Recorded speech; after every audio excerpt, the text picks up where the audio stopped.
ចាជំរាបសួរបងប្អូនថ្ងៃនេះគឺរៀបចំអីវ៉ាន់ជូនតំណាងហើយសម្រាប់អីចំណាំយើងវិញគឺមាន promotion ទាំងនៅខ្មែរនៅកូរ៉េសម្រាប់អ្នកដែលគាត់ចង់បានគឺឆាតចូល page មកបងប្អូន SN2 Cambodia គឺស្វាគមន៍បងប្អូនជានិច្ចហើយសម្រាប់បងប្អូនជាតំណាងនៅក្នុងប្រទេសកូរ៉េក៏មានការថែមជូនហើយបើសម្រាប់តំណាងនៅខ្មែររត់តែពិសេសទៀតដែរបងប្អូនចាហើយនេះគឺការរៀបចំជាមួយនឹង collagen ជូនភ្ញៀវយើងទេចាបងប្អូនភ្ញៀវគាត់យកម្ដងទៅ3ប្រអប់អរគុណមែនតើនិយាយទៅម៉ូខ្ញុំវិញគឺអស់ទៅឲ្យបងប្អូនយកទៅម្ដងមិនដែលទៅជេរច្រើនហើយនេះគឺសាប៊ូ Histimo ដែលជួយព្យាបាលបញ្ហាអង្គែសក់ជ្រូកបញ្ហារមាស់ស្បែកក្បាលឬក៏មានប្រេងហ្នឹងគឺប្រកែណាស់ក្នុងរដូវខែត្រជាក់ហ្នឹងហើយអរគុណមែនតើសម្រាប់ម៉ូដែលគាត់កំងអូយសឹងតែរាល់អាទិត្យហ្មងបងប្អូនអរគុណខ្លាំងមែនតើអត់សូវបានធ្វើវីដេអូដោយសាររពលហ្នឹងហើយសម្រាប់បងប្អូនដែលគាត់ចង់បានជាមួយនឹងផលិតផលមិនថាផលិតផលលាបមុខ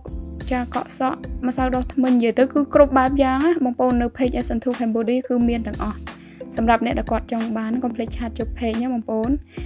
និយាយទៅគឺមាន promotion ពិសេសគ្រប់មុខតែម្ដងអរគុណបងប្អូនទាំងអស់គ្នា